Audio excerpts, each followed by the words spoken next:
When it comes to quality sleep, Ashley has you covered with top mattress brands at winning prices and with special financing options available. You can snooze now and pay later. Plus, your mattress purchase helps give the gift of better sleep to children in need and U.S. Special Operations Forces. Visit your local Ashley store or shop online today and make every snooze count. Financing is subject to credit approval. See store or ashley.com for details. Canva presents True Crime of Design. In the office, Maya spots something unusual in the presentation. What's this? It was an off-brand font. Her coworker explains. I added the font. I thought it was fun. It was not. Maya solved it with Canva. Open up Canva, one click, and the font is on brand. Easy. Stay on brand and solve font crimes at canva.com, the home for every brand.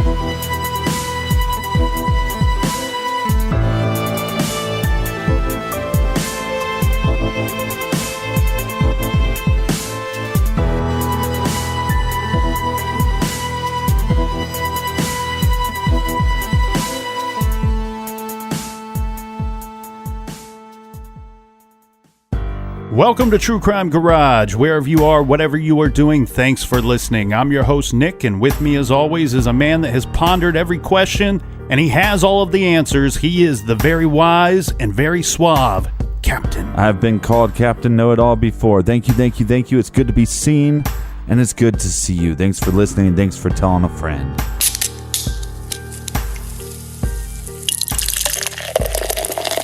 This is very special. Tonight we are drinking Black as Your Soul red wine barrel aged, and for those of you scoring at home, that's Ghost 525. Like I said, this is a very special beer. It's rare, and we are lucky to have one. Thanks to Michael for sending us Black as Your Soul by Adroit Theory in beautiful Virginia. How did he know? How did who know? That my soul was black. This is a Russian Imperial Stout aged in red wine Zinfandel barrels. Mm-hmm. It's almost too awesome to describe. I liken this as the Trent Reznor of beers because it's complicated and very, very good. Garage grade, how about 5 out of 5 bottle caps? And Black as Your Soul is brought to us by Min in Miami, Florida. Min says there's nothing like lying on the beach, listening to True Crime Garage, and drinking a recommended beer. Mm-hmm. She's got the life. Next, a big cheers to Bianca from Brooklyn. We also have Kent in Bloomington, Indiana, who was glad that we covered the Lauren Spurrier case. And also in Indiana and Crown Point, we have Kelly. And a big cheers to my buddy Morton up in Copenhagen. Cheers to you, old friend. And next we have a lot of love coming from the big, great state of Texas. First up, we have Kathy and her daughter Rachel from Austin. Also in Austin, we have Isabel. Don't want to forget about Ann in Austin as well. We have Lauren in Caddy, Texas, Travis in Pasadena, Texas, and Heatherly from Fort Worth. Mm-hmm. Texas, we like your jib. Next up, we want to send a happy birthday to Taylor D. in New Albany from Stephanie. Also a happy 30th to Louisa in Cleveland, the land of the champions. Happy 40th to Brandon from Reggie in Nebraska. And Amanda would like to wish her mother, Sue, a very happy, happy birthday. Well, happy birthday, everybody. Next up in Parts Unknown, we have Kim D. We also have Michael Ann, who says, maybe we will one day learn the captain's true identity. Nope. Well, here, I'll tell you what my real name is. It's Batman. Well, now that cape makes a lot of sense. Also in Parts Unknown, we have Brittany, our man Cat Cereal Dan, Jeff, Shannon, Rachel, and Ryan. And last but not least, a happy birthday shout out. This is from James to Natty. James says, happy birthday, Natty. I love you. Mm-hmm. Now, let's be clear that James loves you, Natty. I don't know the first thing about you. I felt like Delilah here. Delilah. We got a love connection coming from Parts Unknown to your Parts Unknown. Sick sickos. All right, that's enough of the business. Grab the mailbag, Captain. I want to sit down with everybody, have a beer, answer some questions. Have more than one beer on this show. That's right. So everybody gather around, grab a chair, and let's talk some True Crime Garage.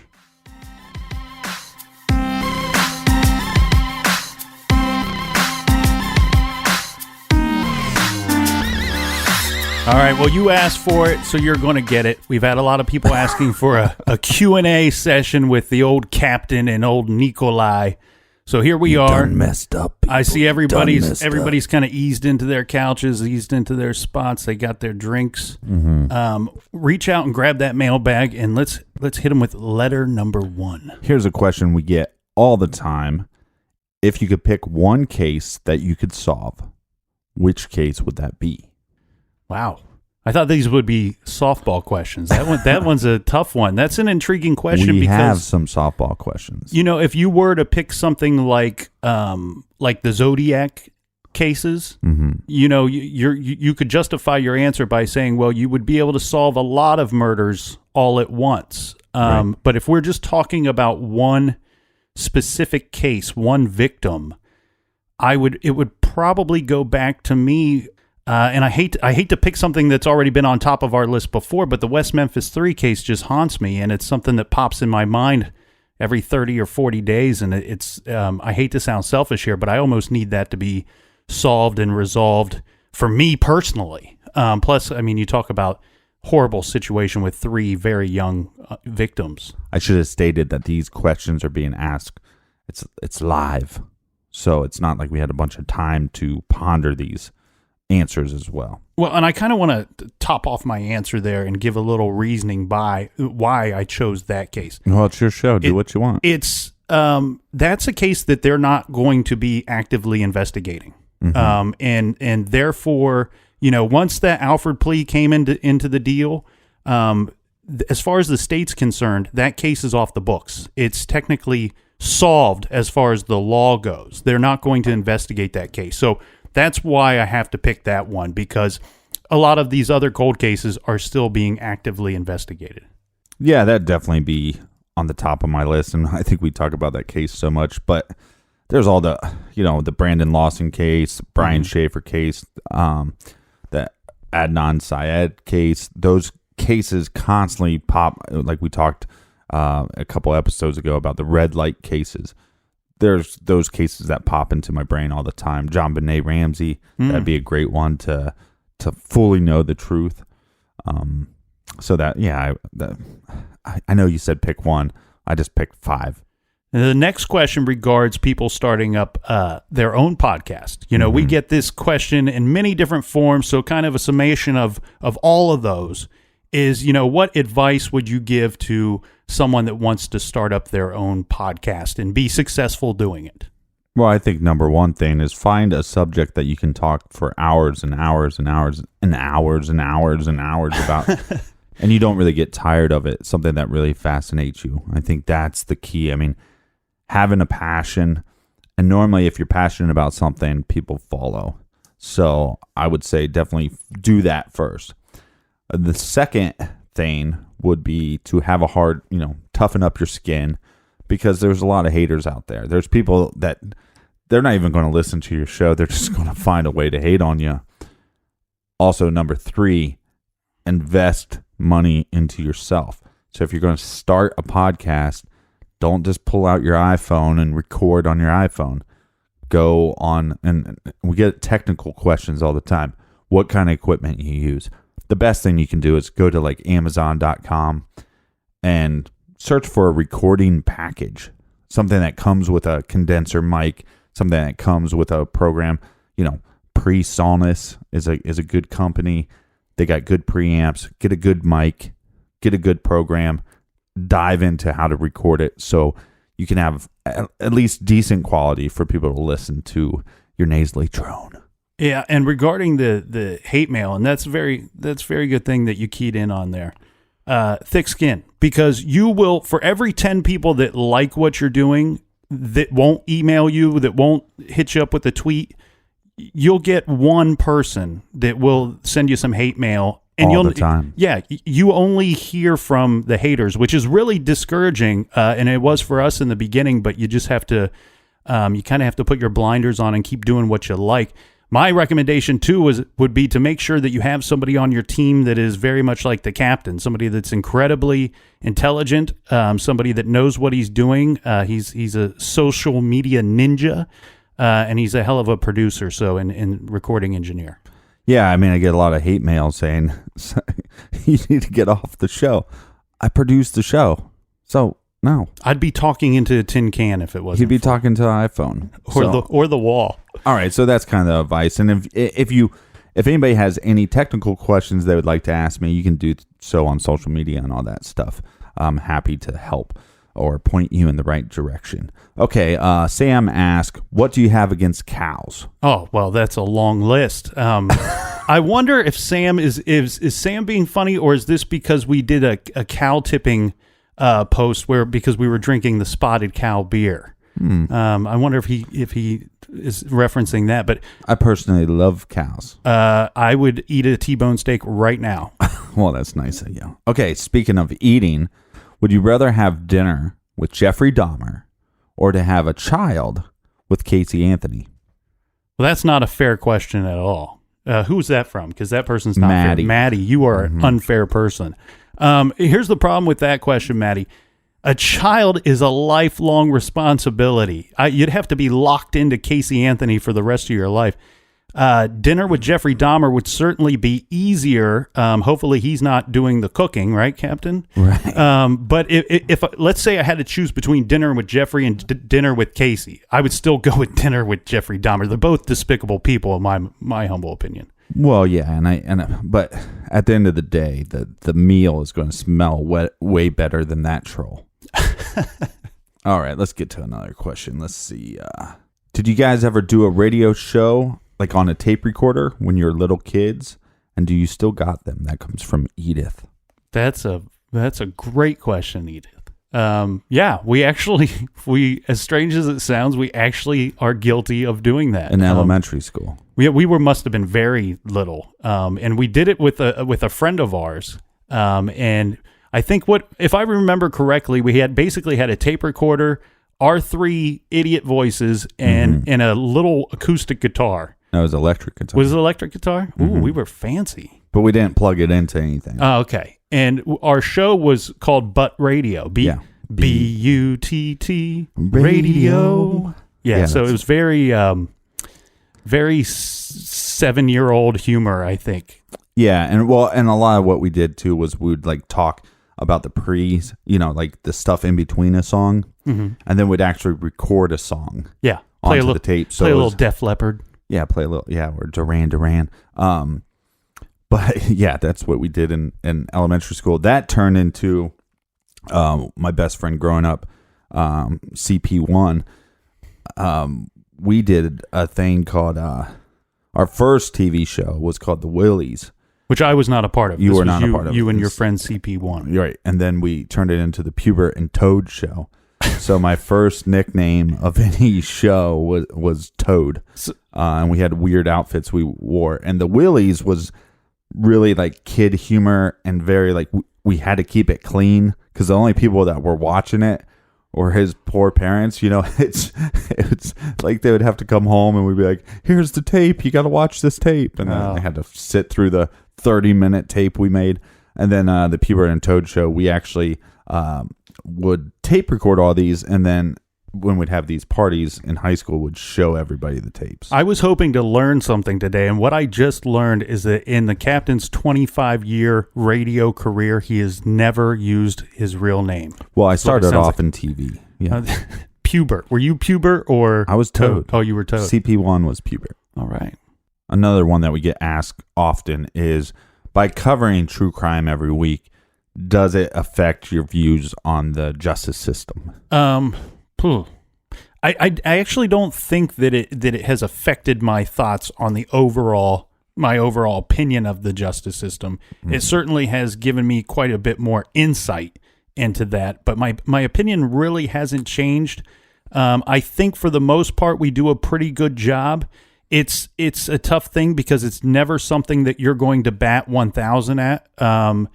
But I think where we do fail is that it seems to me like people that don't have a lot of money or people that might be discriminated against, I don't feel and never have felt that they get a fair swing at the plate. Well, I think your analogy is right. I mean, when you think about baseball, but in baseball, if you get 30%, if you hit 30%, you're an all-star. You're an all-star.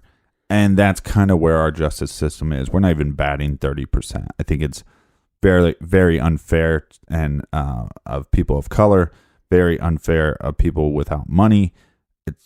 I think the more we dive into it and the more cases we cover, the more flaws I see in the system and how many cases should have been solved and that haven't been.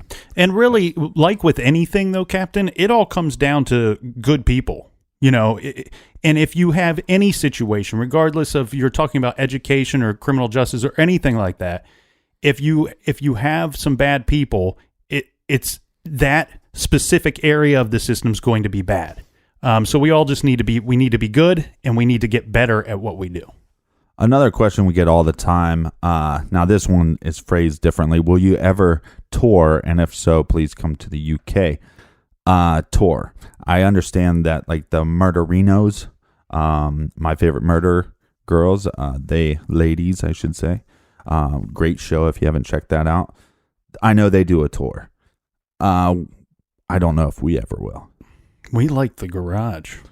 Well, well, the other thing too is we do 2 shows a week. A lot of people enjoy the 2 shows. Some people want just 1 show again. By opening it up to multiple episodes, you're actually able to spend time on the details or on your thought processes. And the people that say, "Well, I don't need your opinion." Well, I don't need your opinion either. To me and Nick go back and forth on this. I love the facts of the cases, but at the same time, I think it's important for us to give our viewpoints on things. That's what we bring to the genre. That's what we bring to true crime is our background, our opinions. That's what we can bring. Everybody has their own story, their own thoughts, and we should be willing to share those. But as far as a tour goes, I don't know. I think there's not enough time. You're exactly right. The problem with our schedule is because of doing 2 shows a week, it's very cumbersome, and we've actually doubled the workload on our end as well. So we would love to do a tour. We'd love to meet everybody. Right now, it doesn't work in the schedule. The other question we get a lot is how long do we spend on an episode? To record an episode, we normally start... the average episode is probably about 6 hours to record. Now, what we do differently than a lot of other shows, like talking to Generation Y and Sword and Scale, and every show does their thing differently. We actually, now for this show, we're actually just doing it live, and I'll go back and edit. But normally we edit live, meaning we say a couple lines, then we might edit, then we say more lines and go back and edit. So we kind of edit on the fly. But the whole process, once you put in the intro, once you do the beer fun and the ads and edit the whole show, you're looking at about a 6-hour to 8-hour process per episode. And that's just the recording of that one episode. That has nothing to do with research or putting together notes or composing the music. And we of course have to do that before we get together in the garage and sit down to record. Yeah, and the cases are vary. I mean, because there's days that you can spend 12 hours just doing research. So it's very cumbersome, and I think then on top of that, you to try to balance your life because we're dealing with such heavy topics, and you need that time on the weekend to just be yourself and not be the captain or not be Nick from True Crime Garage and not dive into these heavy topics. So to then, to go, okay, well, it's Friday. I got to pack my bags and go to Austin, Texas or something. It's kind of hard to do. We won't actually answer this one, but what got you into true crime? There's another Q&A show on the website if you want to check that out. That kind of has a lot of broad answers. That was in the first season 1, like episode 15 or something like that. And that was a question, I think maybe our first question of that episode. Mm-hmm. And the history of true crime, in your opinion, who's the biggest douche canoe? That would vary depending on which day you ask me, because so many of these animals are douche canoes, amongst other words. They also want us to stop saying animals because, there are a bunch of lovely animals. Oh, yeah. Sorry, I mean that in a bad way, I guess. But so just off the top of my head, if I had to pick one right now, click, boom, I'd say Pee Wee Gaskins. And for reasons that I won't get into, but we have been asked several times to cover his case. He was a serial killer, tiny little guy, but he did some things that I won't mention here. Mm-hmm. And actually, because I despise him so much, and I've even responded this way to a few people that have asked us to cover Pee Wee Gaskins, I will not waste my breath discussing Pee Wee Gaskins anymore. Okay. I was going to say, you just wasted a lot of breath right there. Nope, I hate him. Mine would just be any crimes against children. I mean, I think you heard my disdain for Casey Anthony, but that's just one individual. There's a bunch of them out there that did just as bad, if not worse. And so, yeah, all those would be in the category for me. I understand people want a one-person answer. I can't do it. What's your favorite beer? Today it's Black as Your Soul. Usually it's the beer that's in front of me. But, I actually I had some beer email the other day, and one of the gentlemen had commented saying, Captain, could you get Nick to drink some real beer, mm-hmm. not these, flavor wild beers or anything like that. I like variety. I'm willing to try every beer out there. Mm-hmm. I guess if this guy meant real beer, like regular American ale, American lager, I like to sit down on a hot day and pull a can from a cooler. There's something magical that happens inside that cooler when you ice down some beers all day long. And I don't care if it's a Budweiser, a Busch beer, a Miller Lite, Miller High Life. Boo. Yeah, I like everything. I like all the beers. PBR. Love a good PBR. My favorite beer is Guinness. I normally drink a lot of Guinness. If you would have asked him a year ago, he would have said Red Stripe. Yeah, I drank Red Stripe for a really long time. Dortmunder Gold would be if I wanted a somewhat fancy, not too fancy beer, that probably would be my favorite one. Which case immediately turns you off and why? You want me to answer this one? Yeah, go ahead. I have to think for a minute. I will just start with, and I don't want to get hate mail. 2 cases particularly, and one is, I'll start with Adnan Syed's case. I'm super fascinated by that case. I've dove into that case more than most of the cases that we've covered on the show. We've tried to find multiple ways to cover it. The last, which I thought was a clever way, was that we wanted to go through a point system. Here's the major points of the case, that either weigh in favor of Adnan or weigh against him. The problem with covering a case like this, and the other case would be the Stephen Avery case, the making of a murder. The problem with those 2 cases are how close people are. And when you have a case like that you get invested into so much, no matter what I say or what I believe will change somebody else's viewpoint of what they believe. So all it does is to create this room for animosity, and those 2 cases immediately turn me off as far as wanting to cover those. And we get talked about it all. Adnan's case has not been brought up so much. I think in the beginning it was a little bit, but the Stephen Avery case has constantly been brought up to cover that case. Probably won't cover that case. I'm gonna kind of follow you there a little bit. The Stephen Avery case is a big turnoff for me as far as discussing it. I did watch the show. I thought the show was highly entertaining. I also read a book about the case well before the documentary came out. And I can't think of the name of that book, but if anybody can find that, you probably find it if you just Google Stephen Avery. I highly recommend that book. That one turns me off because so I go to this beer club. I'm in a beer club. Bunch of guys get together, every so often and drink beers.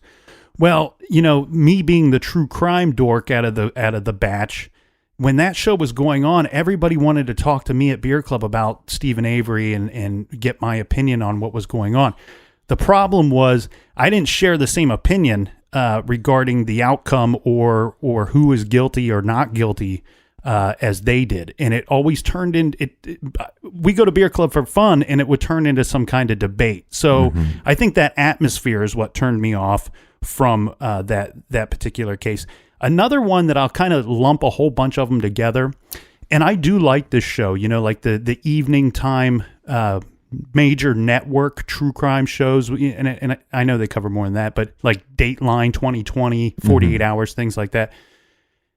Those are good shows. The problem for me is 50% of the time, it's like the same case in a different location with different names. It's always the cheating husband killed the wife, and, it's just spending an hour putting together information to convince you of that or to show why he is guilty. It's just not, those are all horrible events, but it doesn't intrigue me enough to want to sit there and watch that same crime play out over and over again. Are you going to try to solve a crime? We have. We've supplied some tips. We haven't solved any crimes. We have not solved any crimes. Sorry, I should be clear about that. But what I mean is we have tried to help or assist by providing information that we've stumbled upon or information that's been provided to us. We've tried to allocate that to the right and appropriate people in departments and let them run with it. They're the investigators. They're involved in the real action. So we'll continue to do that. All right. Are the host of True Crime Gay Ridge 420 friendly? Well, I was born on 420, so am I 420 friendly? Do whatever you want to do. It's not up for me to tell you. Do I partake in it? No, that's just me. I'm going to Jamaica in August, and I certainly will be very friendly during that entire trip. All right. Have we considered doing a video podcast? No, I'm not interested in that personally. I have a face for audio. Nice audio face. No, I look, I understand that some people are going that way with different shows. I know Joe Rogan does his show, but they also post a live feed. We're not a full conversation show. I mean, we do have conversation, but a lot of the times is, we're putting out facts, and that has to be done in an appropriate way for, the victims, for everybody involved, and for the listener to understand what actually happened. So it would be pretty difficult to do. I mean, we could do a Q&A show like this live. Right. But again, that's we're already working as much as we can on this show. So to add one more element, it's kind of like the vlogs. People said, when are these vlogs going to come out? It's just, I run out of time. And so you have to pick your battles. Do I reply to everybody on social media, or do I make the show better for the week? Do I do a vlog this week, or do I get what I need to get done for the show this week? Well, and unfortunately, I don't know that our format or the way we do things would translate to a video type podcast. Would you ever want to do one unsolved case, kind of like Up and Vanished, which is a great show? I know they had a new episode come out today, I think, that everybody's really excited about. So would we want to focus on one case and spend months and months on? Possibly. We've been kicking the tires on that idea for quite some time. We have a handful of cases in mind for that, so we've certainly considered doing some type of series. But we also want to stay true to what we're currently doing and hoping to give a new case, every week or a new case every 2 weeks. Well, yeah, and we're actually in talks right now with a producer to start working on a audio documentary, kind of like S-Town. Ours would be solely true crime, though. All right, fascinating stuff with Nick and the Captain, holding on to my seats, holding on to my seat parts of unknown. We'll get back to this right after a quick beer break.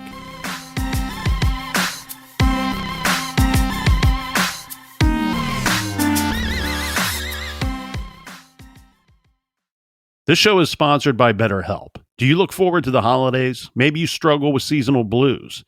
This time of year can be a lot, and it's natural to feel some sadness or even anxiety about it. But adding something new and positive to your life can counteract some of those feelings. Therapy can be a bright spot, something to look forward to make you feel grounded, and to give you the tools to manage everything going on. If you're thinking of starting therapy, give BetterHelp a try. It's entirely online, designed to be convenient, flexible, and suited to your schedule. Just fill out a brief questionnaire to get matched with a licensed therapist and switch therapists at any time for no additional charge. Find your bright spot this season with BetterHelp. Visit BetterHelp.com/garage today to get 10% off your first month. That's BetterHelp, HELP.com/garage. Rosetta Stone is the language learning program with a lasting impact. I've been using their app to learn French, and it's not just about memorizing words, but actually having real conversations. And it's not just French. They offer 25 languages.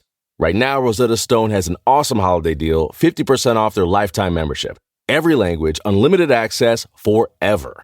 For anyone keen on diving deep into a new language, check out rosettastone.com. It's a game changer. Major phone carriers make you sign contracts with rigid data plans to trap you into a kind of forced phonogamy. Sounds pretty insecure if you ask me. At Consumer Cellular, we believe in a more consensual and healthy form of phonogamy, free of contracts and more flexible to your data needs. This way, you stick around not because we force you to with contracts and fees, but because you love our phone plans. Like ardently love our phone plans. Phonogamously. Consumer Cellular. When freedom calls, we're here to answer. Call us at 1-888-FREEDOM.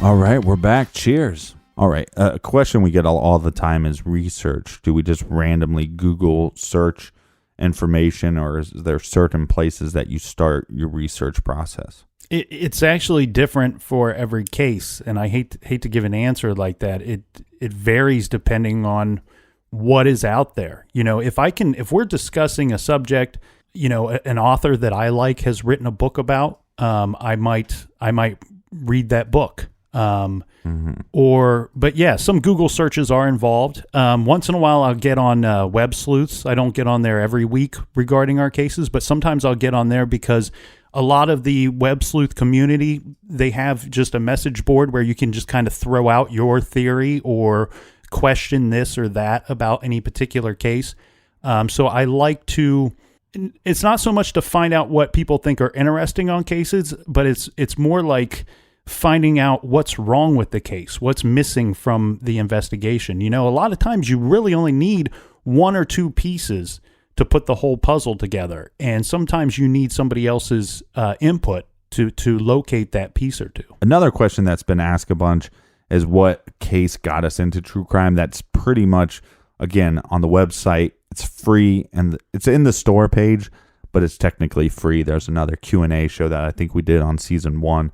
But what case got us, you into true crime or me into true crime? My first major one was West Memphis 3, and then a recent case that really got me kind of hooked back into the subject would be Mara Murray. Yeah, I don't remember if I went into depth with this in the Q&A that we did back in season 1. Oh, by the way, anybody that wants old episodes that are not available on iTunes, the first 2 seasons are available for purchase on iTunes or on our website store page. And as the captain just said, there's a couple of free ones on there as well. We still to this day get asked several times a week, how do I locate your first 40 episodes or 39 episodes, whatever it is.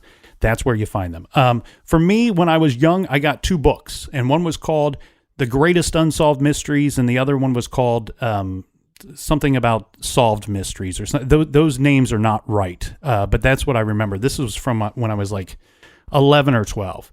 And the first one that I read that was solved was about the Chowchilla kidnappings. And that's an interesting case where I believe it was 3 guys. They hijacked a school bus, and they took all of the school children on that bus and held them for ransom.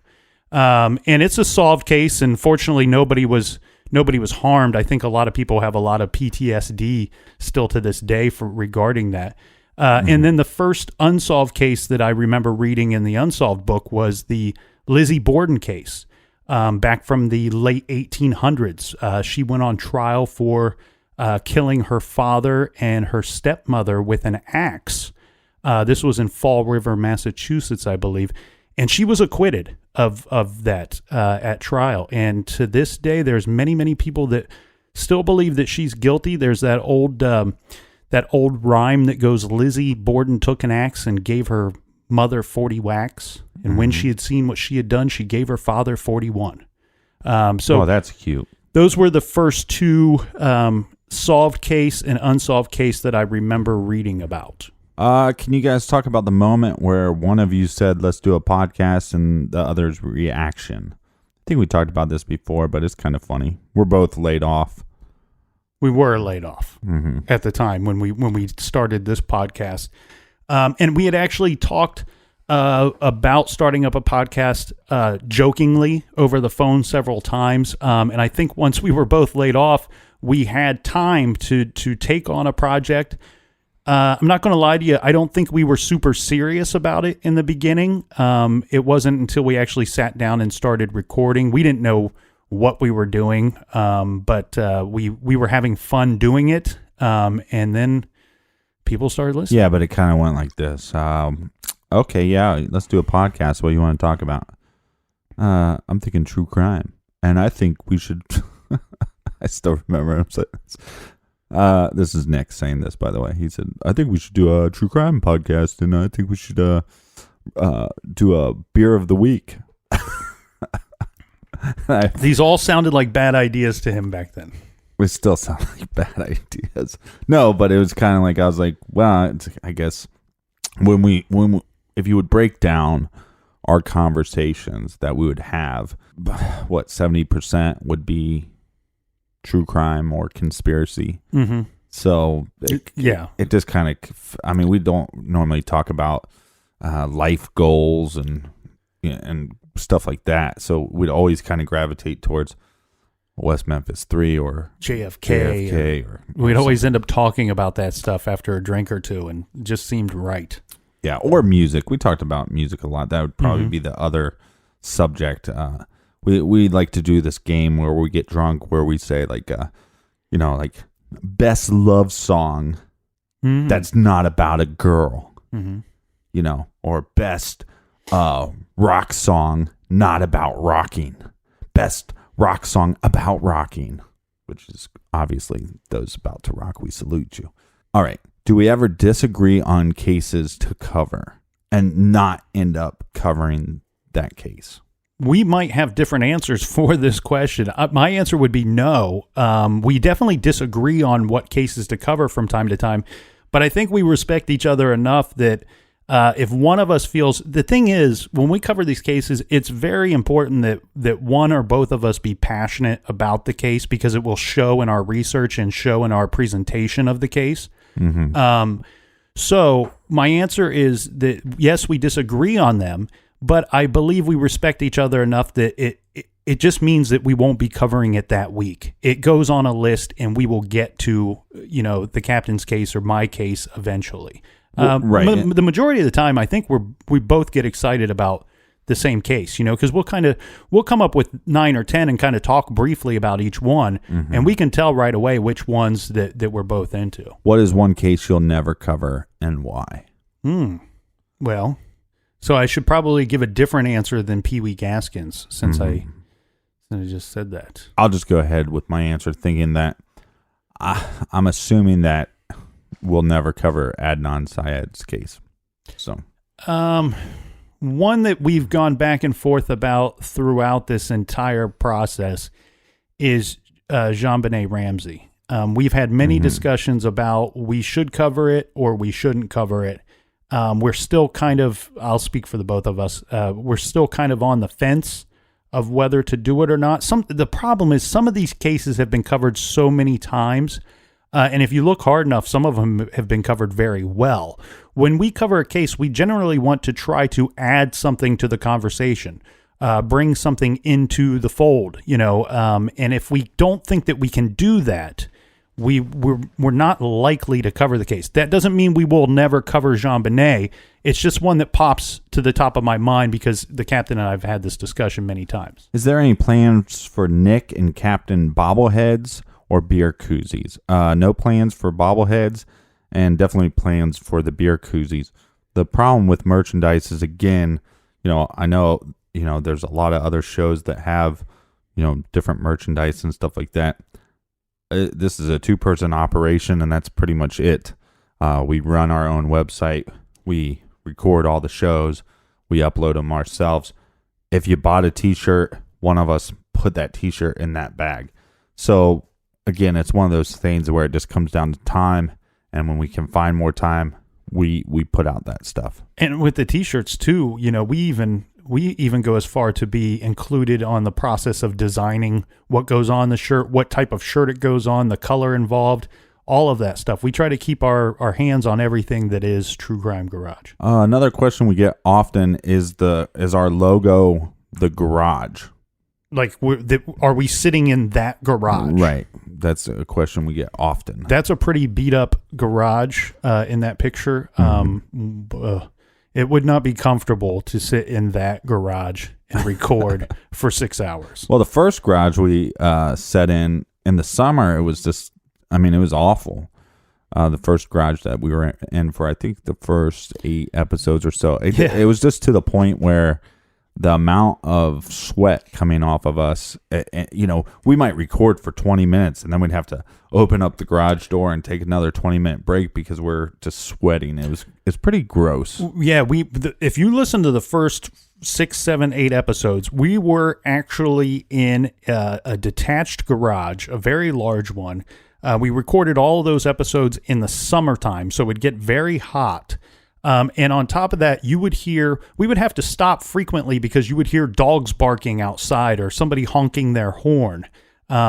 So yes, we are not in the garage that you see on the picture there. All right. Another question we get a bunch is, by diving into true crime cases every week and so often, has it affected you mentally?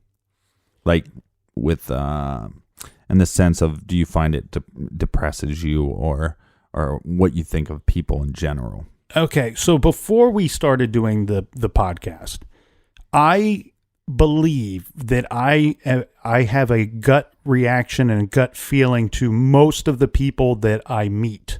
I don't think everybody's shady. I think most people are good people. I do believe that we encounter a certain number of bad people almost on a daily basis. One thing that I've done in my own personal life throughout my entire lifetime is if somebody gives me a bad feeling, if for whatever reason, even if I can't put my finger on it, maybe they've done nothing at all. But if I get a bad feeling about somebody, I won't go anywhere with them. I won't be around them. I will try not to speak to them. So I've always done that. Now, the thing that has affected me regarding having the show and doing the podcast is, and this is pretty depressing because I do believe we generally live in a good world, but now I feel like I get very weary when I see a child walking alone somewhere. Yeah. I almost feel, and stranger abductions, we've pointed this out before, are actually a very rare thing that happens. Usually a child is abducted by somebody they know, and those are still rare occurrences as well. But I don't know why. It didn't happen right away when we started this podcast, but at some point, like now that it's summertime, it's beautiful out today, I will probably see a child walking alone somewhere today, and it will bother me, or it will cause me to look around and take take observation of the surroundings. So yes, I know that's a strange thing to say, but that's one way that it has affected me. Yeah, I kind of have to put a time limit on things. It's like when we did the ad for Mommy, Dead, and Dearest, or the HBO documentary. I have to look at my work schedule and think to myself, how much have I actually dove into true crime this week? And if it's too much, sometimes I have to put a documentary that I maybe really want to see on hold, just because I think the constant of it can get a little dark. The other weird thing on your level is when you said, well, when I see a child, a weird thing that happens with me is, I'll meet a mom. Of course, everybody's going to laugh about this. My friend will be a mother, right? And it's like their kid comes up and I go, hey, how old's your kid? 6. And I immediately will think JonBenet Ramsey or Adam Walsh.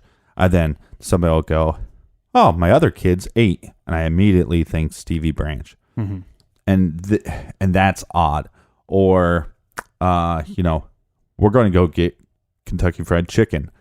I immediately think John Wayne Gacy. So, which before I used to think about Jaco Pastorius, because he would put a little chicken bone in his pocket and he would rub his hands with the chicken bone before he played bass. So that's definitely a change, and that's definitely, again, sometimes you have to keep those thoughts to yourself. You can't just blurt those out. The thing that gets me sometimes is I ride my bike often, and I was riding by the school, and behind the school is kind of a wooded area, and I will see things. Like I was riding one day, and these 3 boys on bicycles were riding back into the woods, and probably about 8 years old, and stuff like that. There's this part of me that goes, do I go back into the woods and make sure nothing happens to them? Right. But you can't control every situation. So there are things that can get you down about it. But if it wasn't for a lot of people ask, what podcast do we listen to? I respect and love pretty much every true crime podcast I've listened to. I tend to not listen to them often. So like when Mike from Sword and Scale said, hey, you guys seem like cool guys and you want to do this little bit with us. He's like, never listen to your show. Mm-hmm. Not because he doesn't want to. It's just you don't have a lot of time because you're producing a show. And then on top of that, do you want to know what everybody else in the true crime world is doing? Mm-hmm. That's funny that you said Sword and Scale, though, because we got an email the other day from a listener that said, hey, I got a case hi, Captain, I got a case that's perfect for your show, Sword and Scale. So somebody got that wrong completely. It's not my show. It's Mike's show. But it's good for me to have podcasts that aren't of the true crime genre to kind of, shows like Chris D'Elia's show, congratulations. That show cracks me up. I really like Joe Rogan's show because it can be funny, but it can also get into some deep stuff. And then every week I listen to This American Life because I have a producer friend that listens to it, and we kind of just always kind of talk about the episode. Mm-hmm. What was the hardest case to cover emotionally? For me, it was the Tika Lewis case. There's been a few of these that have really got to me. I don't know if the captain knows this, but I don't know if anybody else could tell this. But when we covered Casey Anthony and I was reading George Anthony's suicide note, I had to tell the captain to stop a couple times because it was at some point when you're reading that, his words became my words almost, and it started affecting me pretty badly. But I would say probably the Tika. Yeah, he was crying in the garage. I would probably say the Tika Lewis case. That was the small girl that went missing in. I don't have her information right in front of me, but I believe it was Washington State. She was believed to have been abducted from a bowling alley. Now, the poor little girl was probably only about 3 years old. So maybe one of the youngest victims we've discussed at length on the show. Doing the research for that case was very tough for me, very depressing, very emotional week that week. So The Tika Lewis case, if I had to pick just one. Well, it's so weird too when you're crying in the garage. Not to make a joke about it, but because it wasn't that funny at all. Because I was very just focused on coming in. You know, Nick is leading the conversation. That's obviously no surprise here. So I have to be on my toes and know when to interrupt, when to interject. I try not to interrupt as much. I've been listening to the comments, but I'm recording the whole thing. And so I got to, I was so focused that emotionally I wasn't in that same realm. And I obviously didn't have to read the words, but it was just like very awkward thing where you got somebody, crying and you're going, hey, wait, okay, just, It wasn't like a big time cry. Though. No, it was like a choke. It wasn't like waterfall with snot bubbles and all that. It was a big strong man choking up. Yeah, what's that lady, the lady that does the snot bubbles so well? Oh, she was in Doubt, and she was in that movie with Fences. Yeah. I can't think of her name, but she snot bubbles every crying scene that she does. I've been standing here right with you. I've been standing right. That's what I started doing. And I tell you what, that is some damn good acting. If you can snot bubble on cue. Oh, she's amazing. Exactly how big is the captain's jib? Okay, well, let's... What does that even mean? I don't even know. I'm 6'3", and my shoes are size 14, if that gives you... I'm just a big, burly dude. Okay, jib. What does jib mean? It's actually an old sailor's term, which is funny because we didn't plan it that way. It's just there's a bunch of old sayings that I say, I like your jib, that guy, I like the cut of his jib. All it means, for the people that don't know what it means, the people that don't want to spend any, I love the people that, write in, what does jib mean? And it's like, can't you just Google it? Well, you got to write to me. Just Google it.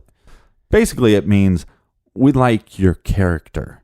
If we say we like the cut of your jib, we like your character. Mm-hmm. We like what you're made of. And that's all it is. How big is my jib? That's for your imagination. How do you guys feel basically living in the serial killer capital of the country, Ohio? Well, O-H. I-O. I feel great living in Ohio. I disagree with that statement. I disagree with that statement. And I don't know numbers. I don't have, a list of serial killers by state in front of me. I do know that Ohio has had its good share of them, unfortunately. I would argue that California and maybe California certainly has had a ton of them. I would argue that they've had the most. New York has had a bunch. The other thing, too, Washington State's a weird one because they've had a lot of famous serial killers. So we tend to... One thing that's crazy for people that aren't into true crime that much, they think that serial killers are a very rare thing, that there's only like one at every 10 years in the United States. No, there's a whole batch of them that nobody's ever heard of. So that's a hard thing to say. How do we feel about living in the... He or she said the serial killer capital of the world. Yeah, I love Ohio. John. So he's a he. I love Columbus. I've grown up with this city. Well, he hasn't grown up much, but yeah. And the city has grown up with me. I feel that it's the right size of city for me. It's also a very understanding and intelligent community as well. So I love living in Columbus. I will always live here or near here. I love Ohio. And California. Lots of serial killers. All right. So there, John. Steve wants to know, what is the captain of? The garage. Duh. Your mom. Duh. Actually, he technically holds no rank outside of these four walls. No. So I actually get annoyed by people that I'm friends with that call me the captain. He is... It's annoying. I have a real name. The captain of himself. It's Gurn. That's my real name, Gurn Blanchett. Gurn the Third. Okay. Would we ever consider doing live episodes in front of an audience? Sure. I'm not doing anything this evening. No. I will be at Jimmy's Chicken Shack participating in the Hot Body Contest, and afterwards it will follow with a live True Crime Garage show. Guy doesn't work out enough for a Hot Body Contest, but... It's not a tough contest. It's not a tough man contest. Would we do a live show? We like we talked about touring. Would we do a tour? Probably not. We would like to do some meetups. And probably if we did the meetup, what's the point of meeting up with us? I think one, to shake hands and say hi and meet everybody and tell you thank you so much for affecting our lives the way you have. I think if we did that, we'd also just kind of do a live Q&A just for fun. Would we record that maybe through video or something, and then possibly toss it up on YouTube or something? That's something I think we should do. And we've talked about it quite a bit. I think we should do something like that. We do like a beer tasting mixed with a Q&A and maybe a short, version of a regular episode. Okay, so as the show has been getting bigger, how has that affected you? Really not at all. Other than I have to... Well, it hasn't really affected me in any way that's outstanding, other than, now where I wasn't really known as a true crime guy. I was kind of a closeted true crime dork amongst some of my friends. There were some people that I would openly speak about this, the reading and TV watching that I do. But now the majority of my family, all of my family is aware as well. And so other than people asking me questions regarding true crime, constantly, it's not truly affected me in any way at all. How about you, Captain? I'm just a lot busier, with the show, doing the social media, and I was a lot more private. I got a question the other day. Somebody asked me, "Why do you have your Instagram as private if you accept everybody?" But there are some people in my past that I just don't really care for them to see what's going on with me. So a lot of these stuff is personal, and it's very odd. I've played in bands before, so you'd think that would be something that I'd somewhat be used to. But I was a musician. I wasn't just a band guy. I was normally a hired musician, so I wasn't always in promo pictures and stuff like that. So to kind of be, just feel how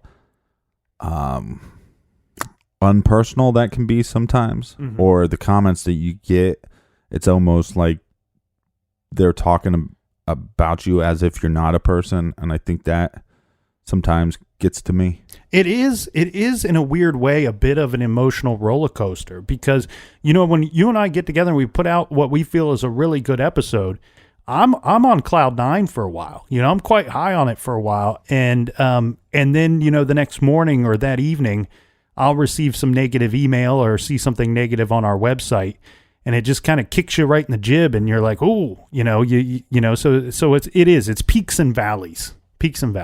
All right, Captain, how do you deal with all the negative people that are trying to bring you down the way you approach the podcast? He sends clowns to their house. I'll kick you in the goddamn grundle. On a serious note, when we first started, it was horribly depressing.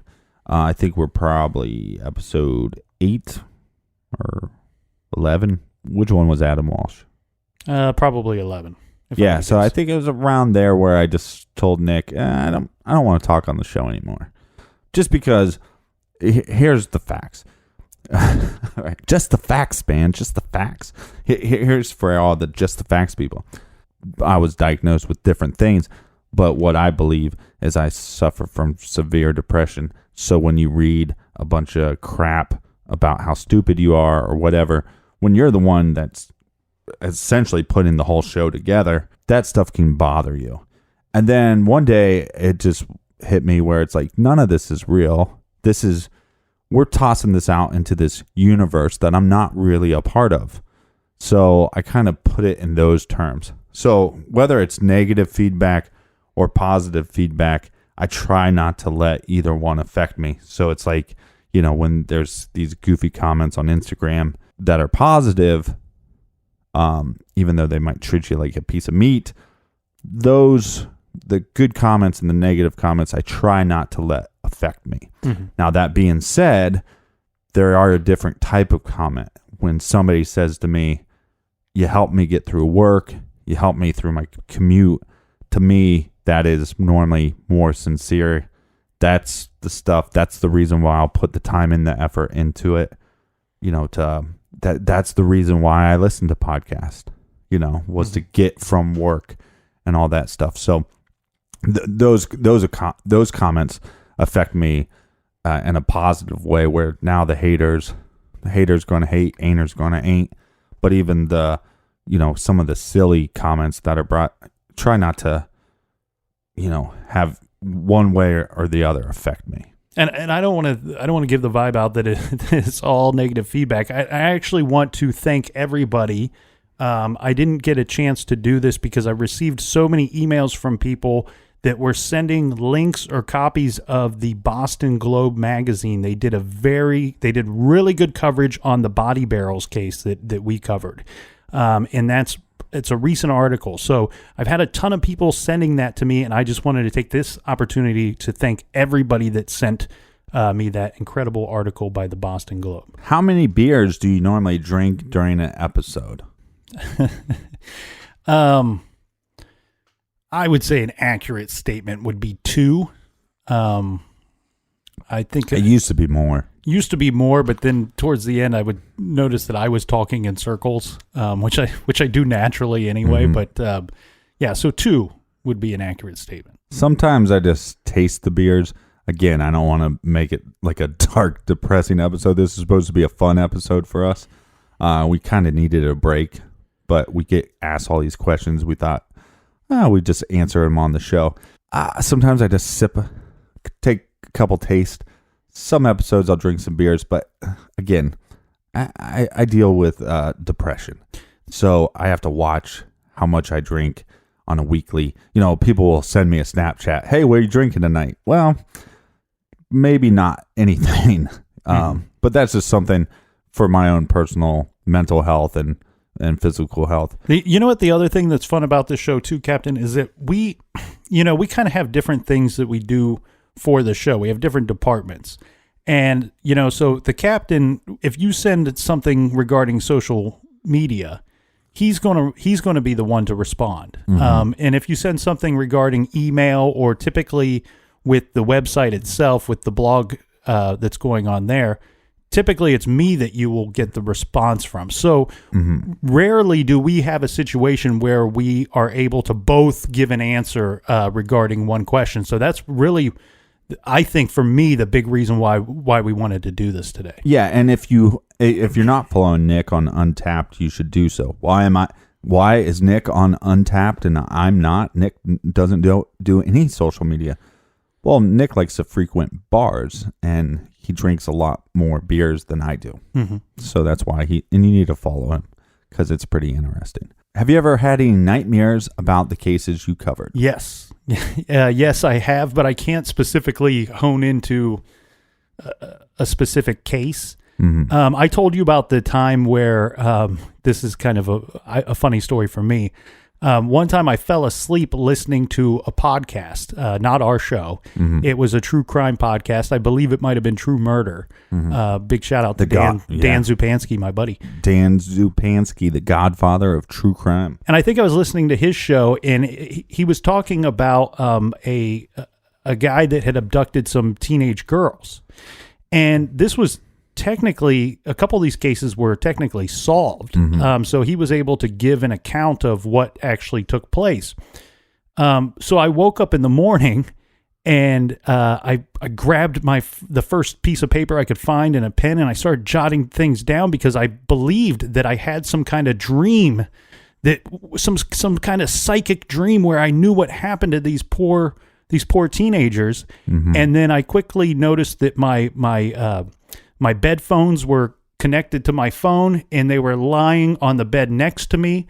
And I checked the episode, and I listened to it again that day and realized that everything that I dreamt was because I was hearing it through the bed phones as I was sleeping. Yeah, a lot of people fall asleep to our show or other true crime shows. I find that a little odd, just a little odd. It's talk. It's pretty much talk radio, which can be a kind of a soothing thing to listen to. Yeah, one of my producer friends has begged me to do a sleep podcast where I just, talk like this and put people to sleep. I probably won't do that because I don't have a lot of time. As your fan base has been growing internationally, will we start discussing cases outside the U.S.? This comes from Pete. We've done a few. We've done a Canadian case, one in England and one in Sweden. If there's more, I apologize if I can't recall them. There are some fascinating cases in other countries that we would like to cover. I got one that's from Japan right now that I've been looking at a lot to try to put on the show. There's some issues with that. It's not something that we try to stay away from. But I will throw this out there. If you listen to other true crime podcasts that are based in other countries, 90% of the time they're reporting on cases that took place in the United States. And I believe, unfortunately, that our country has kind of become known for tragedy and serial killers and stuff like that as far as stories go in the news. Some countries do not like to provide much information on their stories. They don't want this world perception that everybody in that country is bad, so they really vanilla everything, and that would make it tough on our end for research and presenting purposes. When is the captain going to reveal his real name, his address, and phone number? I'm not. So, you look, if you direct message me on a social media, I normally tell you I normally want you to guess a couple to see how ridiculous it is. I think at one point Nick called me Mark on a show, and a lot of people went, "Oh, his real name's Mark." My real name is not Mark. His name is Marcus. Another question we got a lot from our Facebook group. We got a lot of emails, so we kind of gathered those together, but we're also taking these questions from our Facebook group.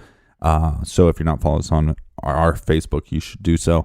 And also a fan page that was started by a buddy, or he's becoming more of a buddy, Cody, and he sent us a bunch of questions from the listeners. So, did Nick fix his squeaky chair?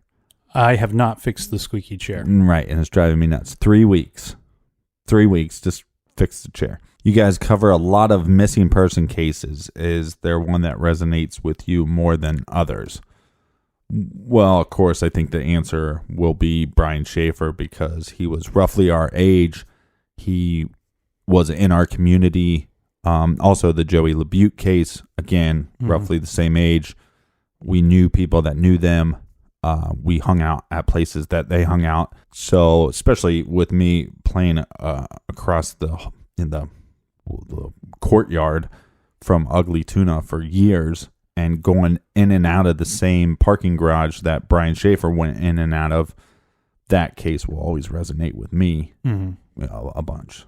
How do you guys decide which stories and cases to cover on the podcast? I think we've covered this quite a bit throughout different episodes. 99% of the cases we cover are listener suggestions. We get a ton of them, and I thank everybody for them. And I want everybody to know that I reply to about 90% of those suggestions. They all go on a list somewhere. By now we have a stack of lists. And what I try to do as well is when we receive multiple suggestions regarding the same case, they get a little check mark. And sometimes the number of check marks that a case has will have a direct impact on how soon we cover the case. Jesse and other people have asked, what do you like most about doing this podcast, and what do you like the least about it? I like the opportunity to discuss the cases. True crime's always been a passion of mine. It's something I've always read and followed. But it's kind of a double-edged sword for me, because as much as I like it, I used to be able to step away from it from time to time. When there are other things going on in my life or other interest take the front seat, true crime could take a back seat. So my favorite part is actually researching and presenting the cases and working with the captain. But what has become my least favorite is that on some level, I liked being able to walk away from it and take a break from it, where I don't feel, because of our grueling schedule, that's not an opportunity that I have anymore. This is an interesting question from our Facebook group from Marie. I know you guys used to live together. What were the worst habits you both figured out about each other? Do you want me to go first? This is we lived together a really long time ago. This probably 15 years ago. Wow, that's crazy. It was that long ago, wasn't it? Yeah. But we shared an apartment for about 8 or 9 months. I feel like it was under a year. Yeah, it wasn't that long. So I had a roommate that moved out, and he had a girlfriend that moved. She ran for her life. She went all the way to Nebraska to get away from me. And the captain was looking for an apartment, and I said, "Hey, come help me with my bills." I don't even think I was looking for an apartment. Come help me with my bills because I can't afford this apartment anymore by myself. He gave me a great deal, by the way. The best part about living together was when we would sit around and drink and play video games, which we don't really play video games anymore. But I remember we would have I always had such a good time sitting around playing video games with you because you just crack me up. Well, we watched a lot of true crime docs during that time, too. The habit that stands out for me the most about the captain that drove me crazy. Oh, great. Okay, here we go. Because he's probably got plenty of things to tell you about me that I'm hoping he leaves some of those out. Okay, so if it's wintertime, for some reason, the captain back then, I don't know if it holds true today, but back then, if it was winter and it was 10 degrees outside, the captain would wear shorts and a cutoff t-shirt and crank the heat up. And if it were summertime, he would wear sweatpants and a hoodie and crank the air conditioner up. I could never get a full gauge on why that was the choice of clothing. Well, we worked different schedules too, so that was a little different. Yeah, I that time period of living in that apartment, it reminded me more of just kind of living alone. Because it wasn't like you were there a lot. Right. I would be there at different times and you would be there at different times. Nick would, it wasn't a problem for me, but he would drink sometimes so much. He would walk in and he'd just be staring at his fish tank. And I go, "What the hell are you doing?" And they're fascinating. I'm watching my fish. And by the way, he'd have Led Zeppelin like cranked to 11. And the neighbor would be knocking.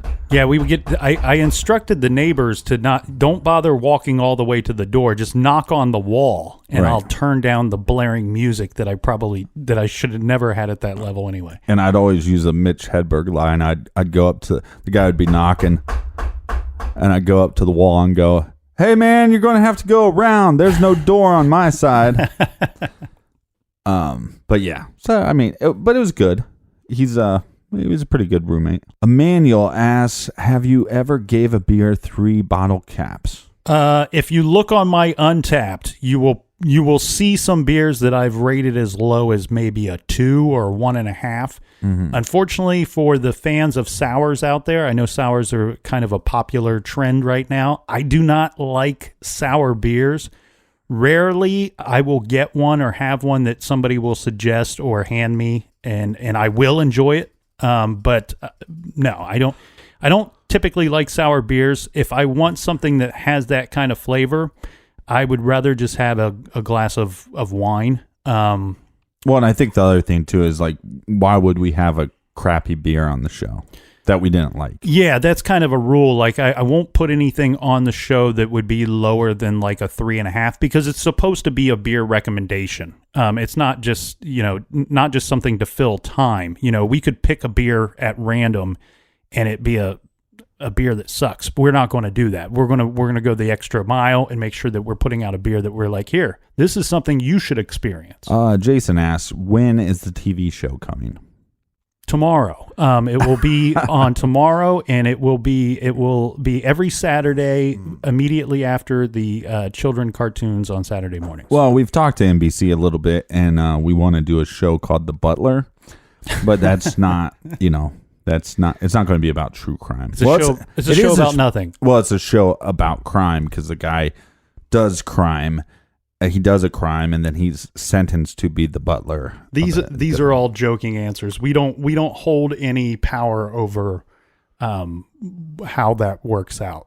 Yeah, at the end of the day, we really enjoy doing the podcast, and we really enjoy the listeners of the show. Yeah. So, and we've actually, why change that? We don't have anybody beating down the door here, but we've had several people contact us, great people with great ideas, but we have always thrown back at them and said, hey, remember, we got into this to be podcasters. We love doing our show.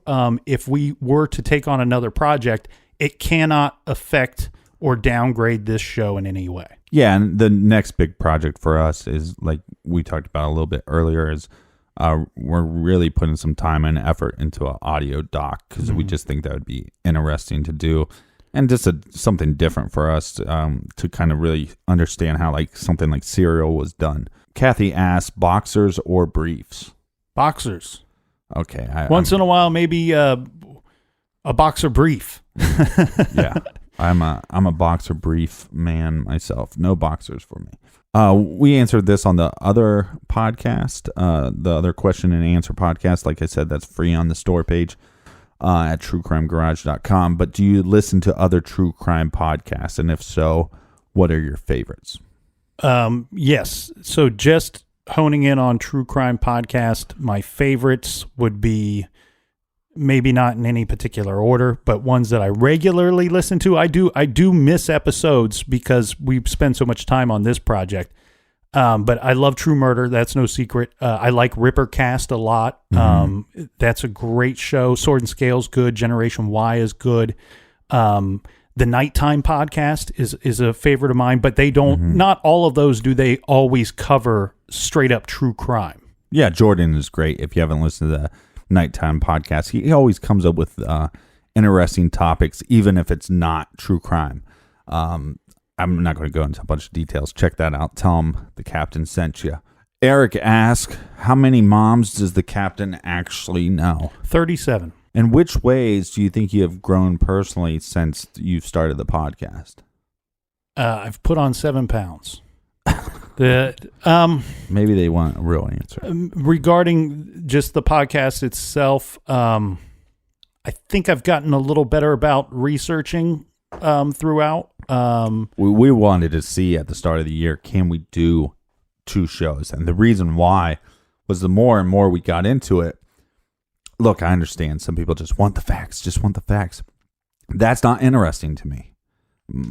The interesting thing to me is the facts and then bringing your personality to the table. But your research has gotten so much better that I feel some cases for sure, it's like you need the 2 episodes just to get through the facts. Yeah, and you know what's weird for me is there's been a couple cases that we've covered that were really covered well in the media, whether it be news or actual documentaries or shows, that I didn't follow when they were actually happening, because I tend to like lesser known cases. So Casey Anthony, although everybody around me was following it, I didn't follow it so much. So it was very interesting to me to dive into it for a week or so. And the Aurora Theater shooter, I didn't pay. I was so upset emotionally about that when it happened that I just shied away from anything that was reported in the news at the time. So it was interesting to dive into that for a few days. I need to go back when we talked about the true crime podcast. I just want to put this out there. I'm a murderino. I don't know if men are allowed to be a murderino, but I'm a murderino. Explain what that means for people that don't know. Well, I it's just what I think my favorite murder listeners call themselves. Okay. But I don't know if men can call them. Somebody look that up. And also, the Funny Girls, I've only listened to their show a couple times, but Wine and True Crime. They always harass me about Dan. I don't know who the hell Dan is, but they harass me about him all the time. Okay, a bunch of questions. But these are good questions. So Stephanie asked these, and she said, will you ever do a case that borders on whether it could be paranormal or supernatural? I think a lot of people with Elisa Lam. The Elisa Lam case, people thought there was maybe some paranormal activity. And that one was on our list for so long, and we actually considered not covering it because so much of the talk of it was the paranormal stuff. And once you get to looking at that thing, man, you have to talk about it. You have to cover it. So yes, we will. There'll be other cases out there. We're getting a lot of people that want to hear cases that involve like some kind of cult presence. So you would have to factor that in there. A question that I actually get a lot, but you probably have more interesting answers than me.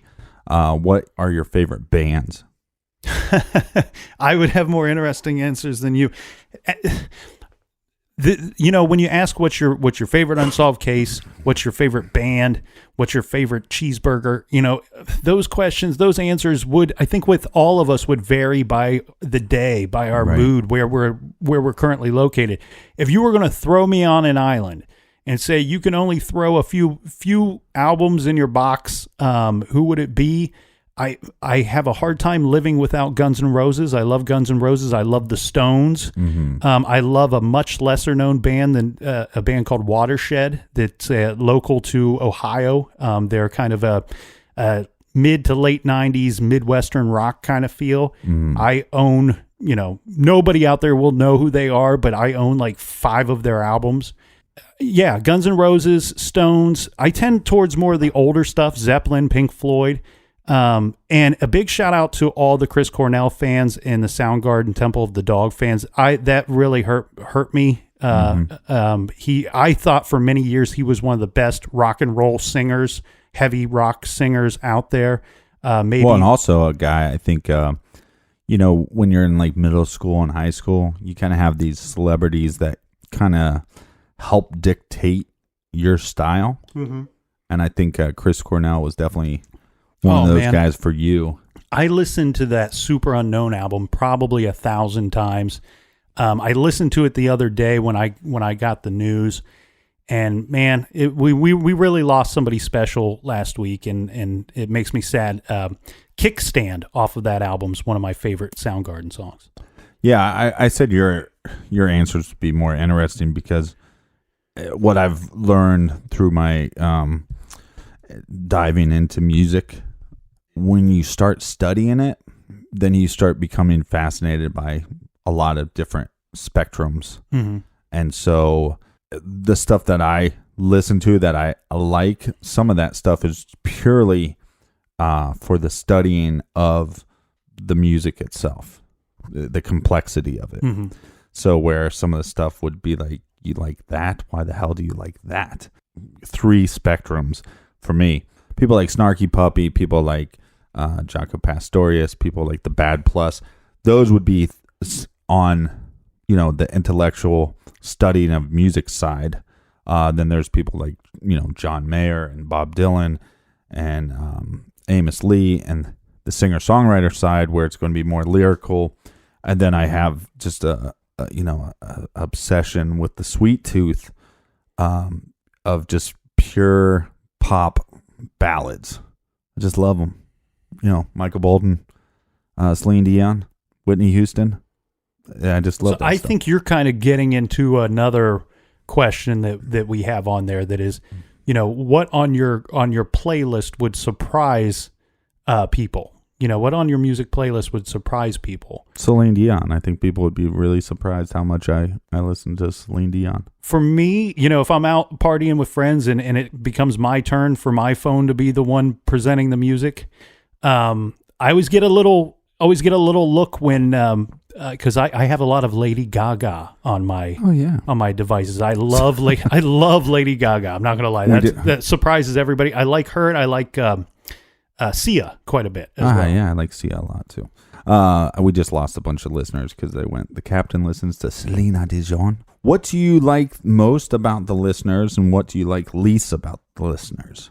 I like everything about all of our listeners. And you don't like, there's nothing you don't like? There's nothing. Once in a while, I love the feedback, whether it's good, negative, or in between. I don't care when someone's rude or calls me a name. I know we kind of call people names on the show, so maybe it's not fair for me to think that way.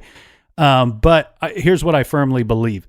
We've created a community, and we couldn't have done it without the listeners. They've been fantastic. They're the biggest part of the community. We hope that one day we all retire together and move to beautiful parts unknown. We're currently installing a wave pool that is going to be amazing. It's only 3 foot tall right now, so we're working on that. Once we get the funds, we're going to extend it. Send more beer fund money. So I like everything about the listeners. I can't think of anything that I don't like, because I think that people that don't like the show or don't like us or our presentation, I think they eventually move on. So they're not part of the community. Right. And to stick with this is a really interesting question. All right. So the question is, do you think that there's a responsibility of a podcast host that are male, that deal with a large audience that is female, respecting their fans, respecting their listeners? I think the word fan is kind of goofy. You're a listener. You're a friend. That's what you are. It's pretty simple.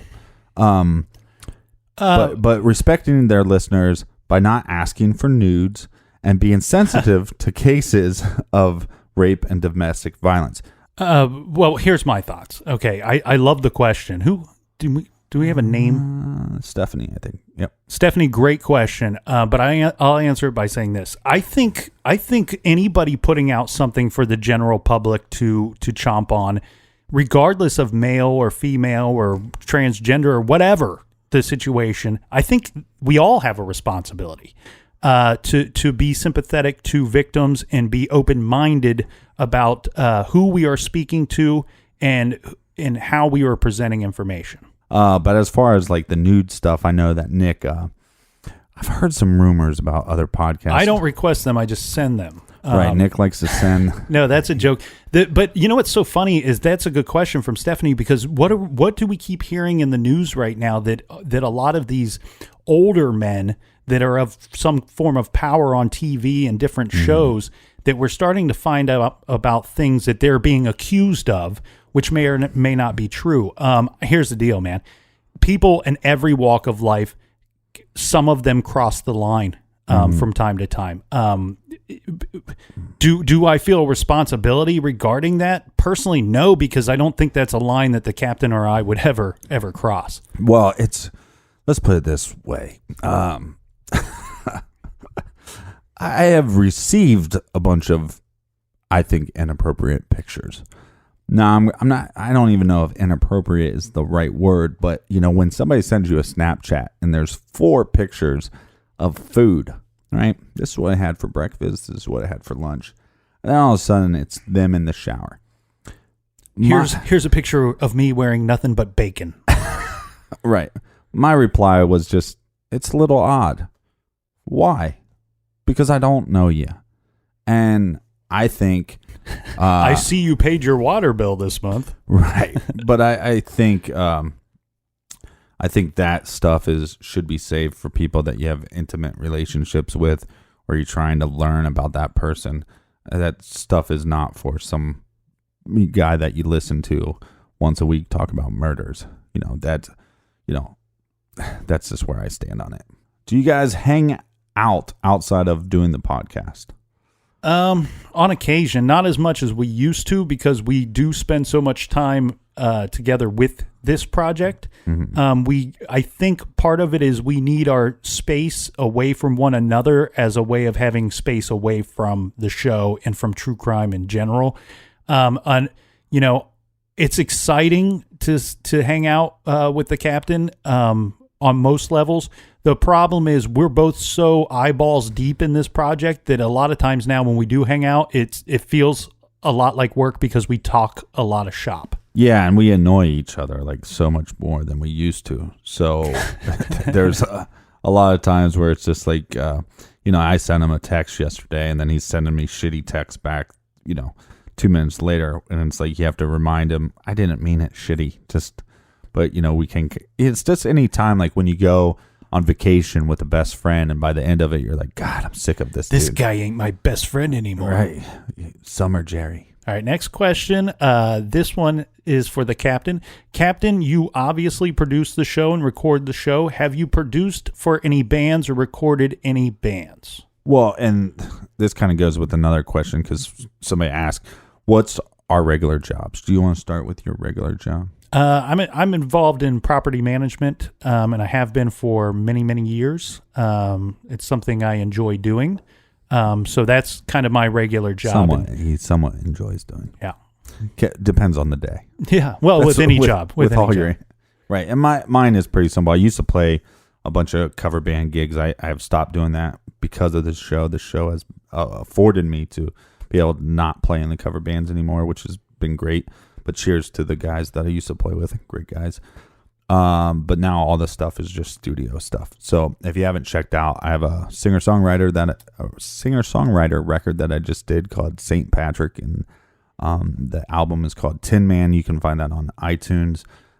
We've received a lot of good feedback on a handful of those songs. Yeah, people are always surprised when they're like, "Wow, this is very sad and sappy."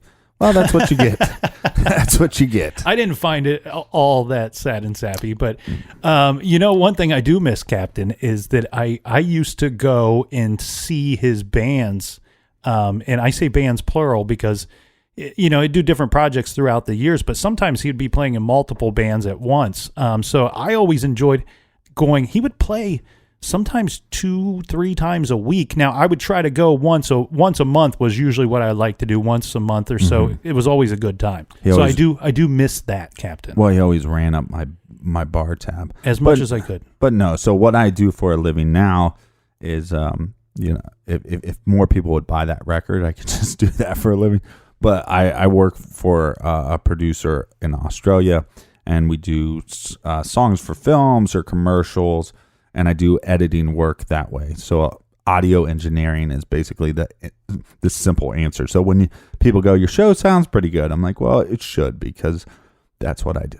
Bradley asks, how is Nick able to keep the conversation going when the captain always makes his hilarious comments? I don't find him all that funny.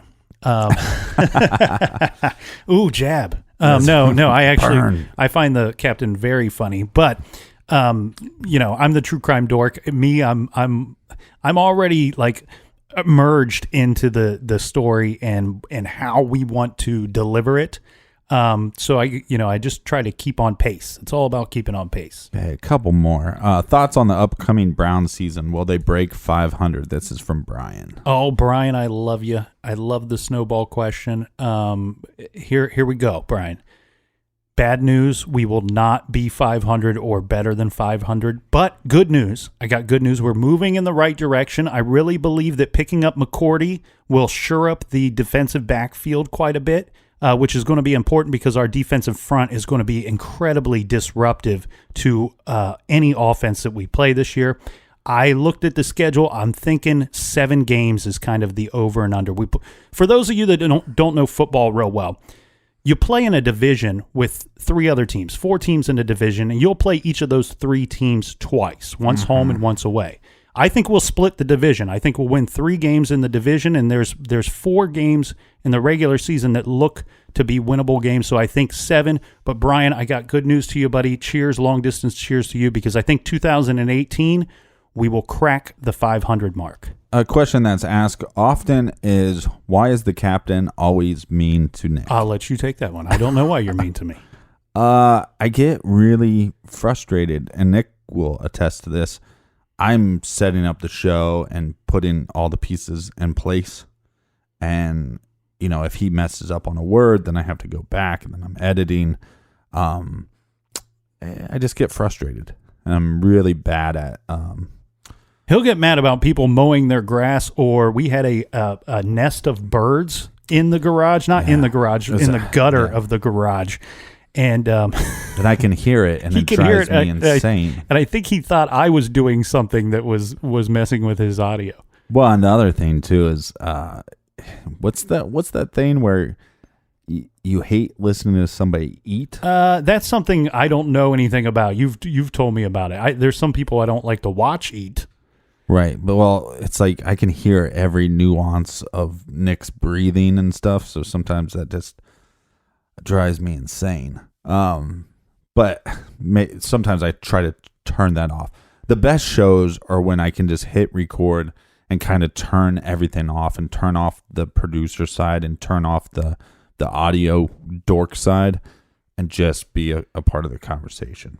Interesting question is, why do you tell people to be kind and don't litter?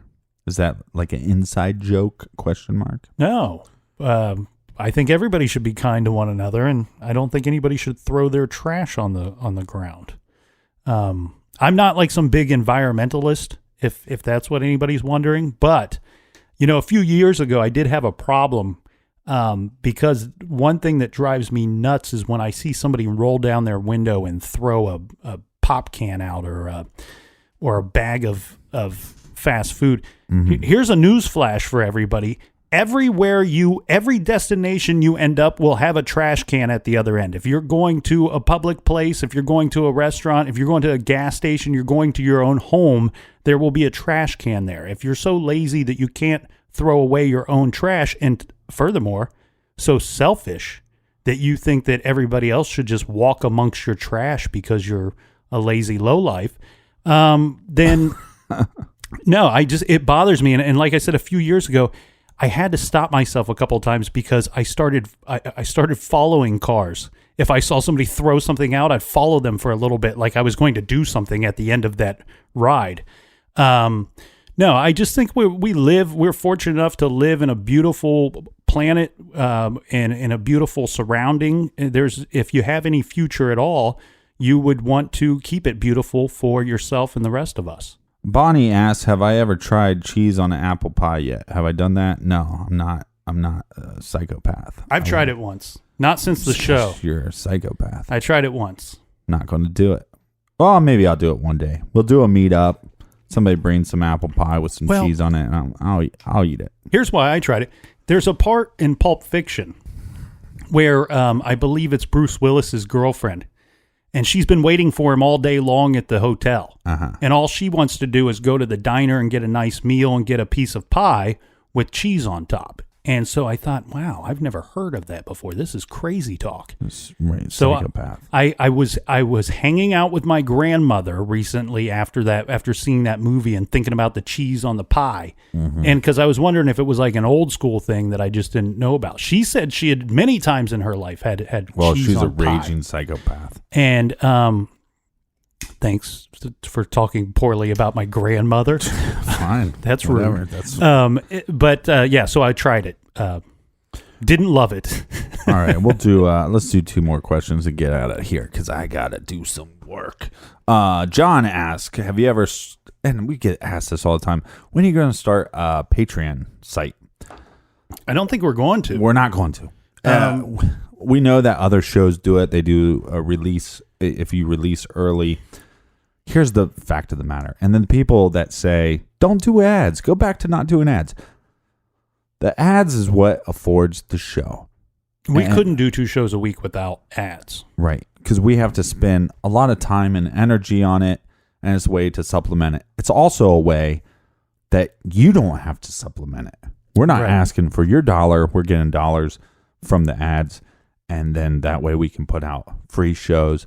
And we'd rather put out 8 free shows a month or whatever, 2 free shows a week than to charge you more for more shows. Now, we do have some bonus episodes that we're doing, and some of those are going to be just, one-parters and things like that.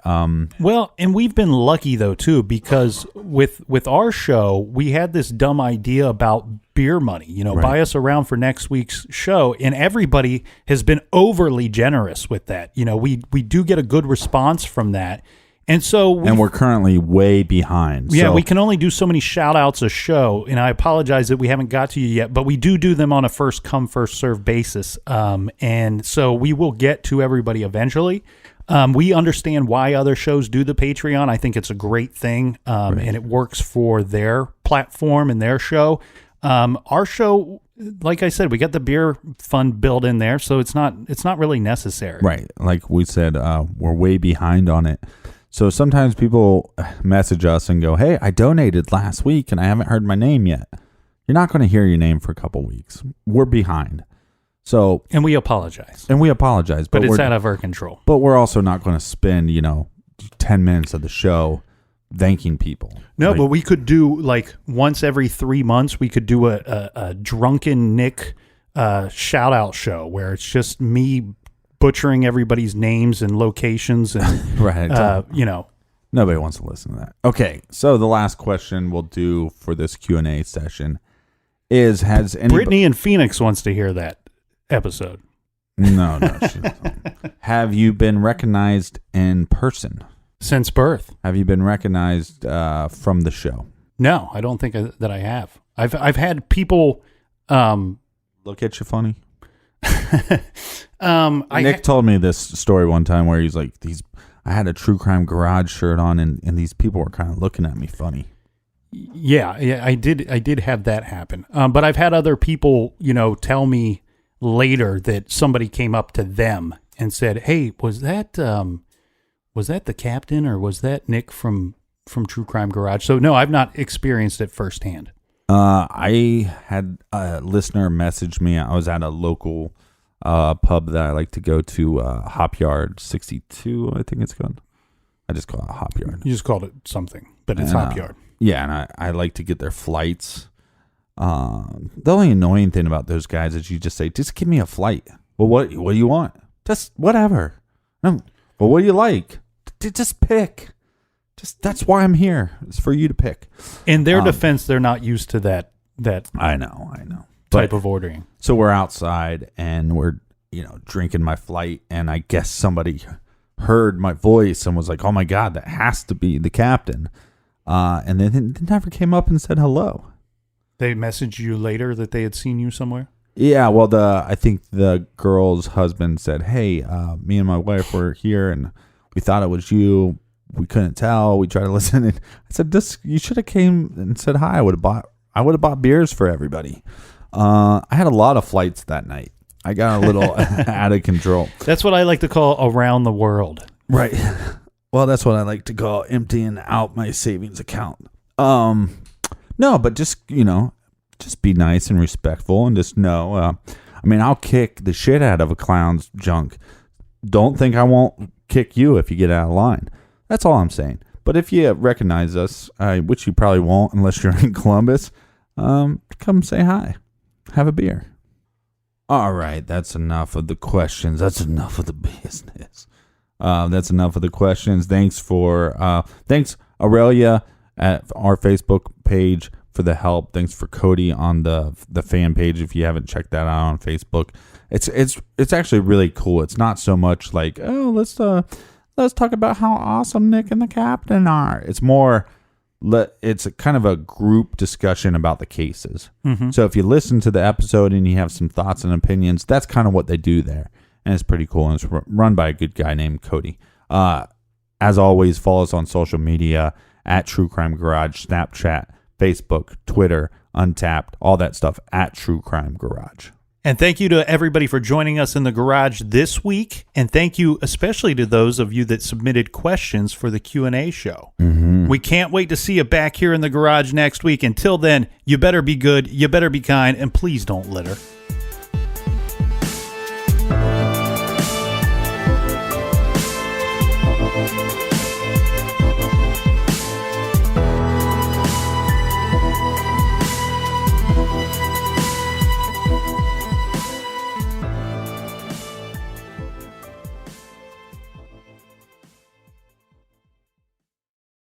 You can live out your MasterChef dreams when you find a professional on Angie to tackle your dream kitchen remodel. Connect with skilled professionals to get all your home projects done well. Visit Angie.com. You can do this when you Angie that.